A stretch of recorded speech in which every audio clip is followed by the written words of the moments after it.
Hello and welcome to our Gems of the Alshich, perhaps the key Sedra in the whole of the Torah, the Sedra of Yisro. Yisro, of course, contains the Ten Commandments. The Jewish people get the Torah, Mount Sinai, famous story. But the beginning of the story is actually, I think, maybe even more crucial. If I can say such a thing, let's remind ourselves what it actually says. So Yishma Yisro, and Yisro hears, who was Kohen Midian, who was the priest of Midian, Chos of Moshe, who was the father-in-law of Moshe, Skol Asher also Elokim Moshe Yisrael, Amoiki Hotzi Es Hashem Yisrael and Yisrael. Everything God had done for Moses and the Jewish people because he'd taken them out from Egypt. Rashi says something which is intriguing. Rashi says, Yishma Yisro, what did he hear? I'll read to you the Rashi in full. So for those of you who've got the art scroll, it's page 394. If you're looking elsewhere, this is Exodus, and that's Shmois, that's in Hebrew, Yud Ches, Pasuk Aleph. And it says Rashi, Ma Shama Obo. It says for Yishma Yisro. Yisro heard what God had done, and then he comes to the Jewish people, he joins the Jewish people. And what caused Yisro to join the Jewish people, asks Rashi. So he says two things, Kriyas Yamsuf, the splitting of the Red Sea, and Milchamas Amalek, and the war against Amalek. And that's the first Rashi, that's all he has to say in the subject. But the Alshich wants to pursue this a little bit further. Because if you imagine, and it's an intriguing thought, that Moshe Rabbeinu, the greatest Jew who ever lived, his life is split into three distinct periods. The first 40 years, Egyptian prince. The last 40 years, leader of the Jewish people.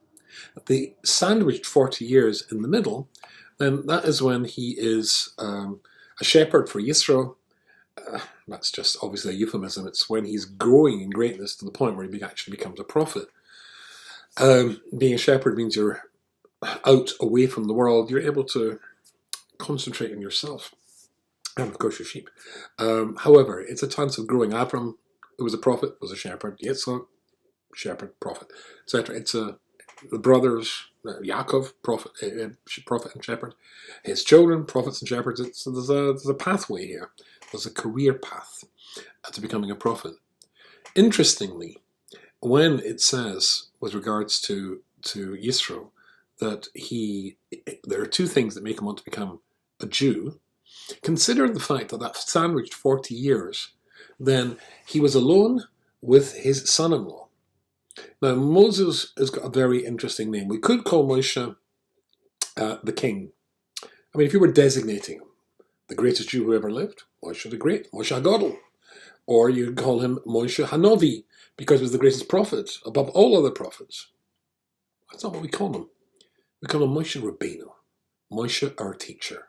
Of all the things, all the titles we could give him, the one which is apparently most important is the fact that he was the teacher par excellence. And for 40 years, Yisro, his father-in-law, has got this man with him, and this man is the teacher of all time.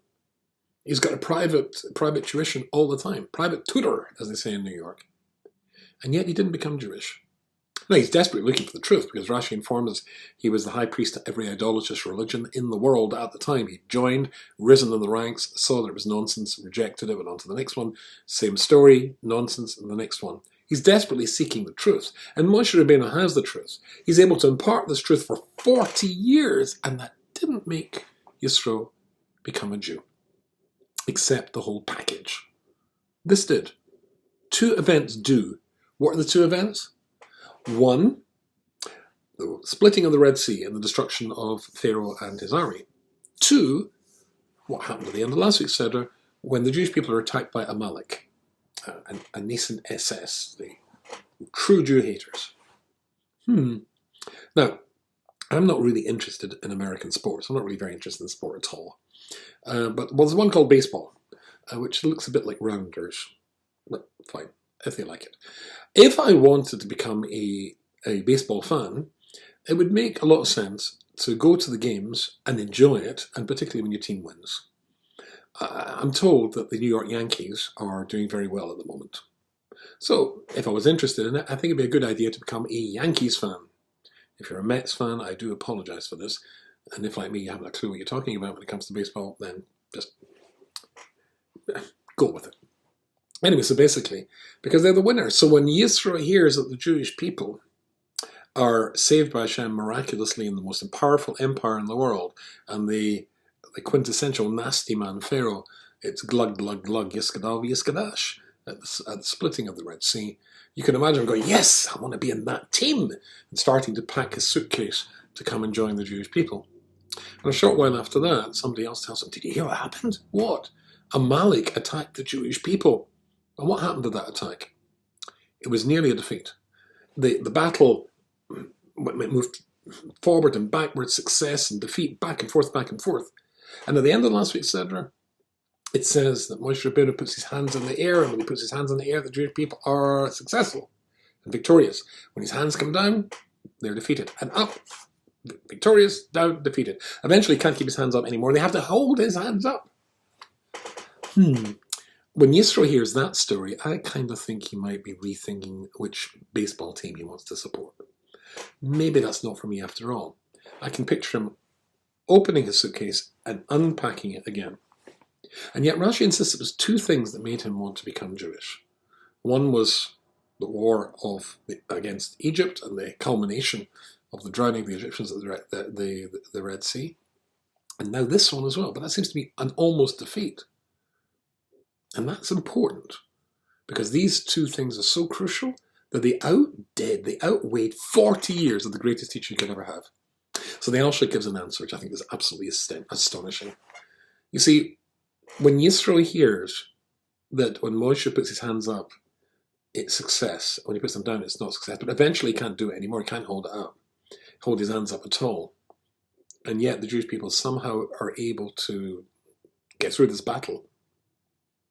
He realizes it's not all about Moshe. We're not mere clones, little penguins, all sort of like waddling in one direction, following the emperor penguin, who is going to lead us through the Red Sea. Judaism is not all about Moshe. This is not Islam with a leader or a founder who is the key figure. It's not Christianity with a founder who's a key figure. In Judaism, the key figure is God. If Moses was the key figure, he's been gone for a very long time, and therefore Judaism would be over if it all rotated around Moshe. It doesn't. It rotates around our relationship with God. And when Yisro, says the Alshich, hears and realizes that it wasn't all about Moshe, and he thinks to himself, I could contribute.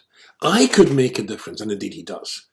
As I've mentioned to you before, Rabbi Dessler points out, if somebody is named in the Torah, they are a great person. Now, they might have been a great bad person like Pharaoh, but if you're named, you're significant, you're big, you're a great person. Yisro is not only named, but there's a whole Sedra named after him. And he innovates and he brings something to the Jewish people when he realizes at the war of Amalek that it's not just about Moshe. I have a role to play. We have a role to play. Then that makes you want to be part of this. It's not just about the leader and you following. It's about you becoming a leader and you contributing as well. And that is more important than having the teacher who tells you how to do things and you simply do what they tell you to do, because there comes a stage when the pupil actually is able to go out there and do stuff themselves. It's like the violin teacher who says to his student, you're now able to play in the orchestra, or maybe play the solo. You've got a role. You can move on beyond me. The relationship is you and God, not you and me. And that encourages Yisro to want to become a Jew. It should encourage all of us to want to do the exact same thing. Good Shabbos.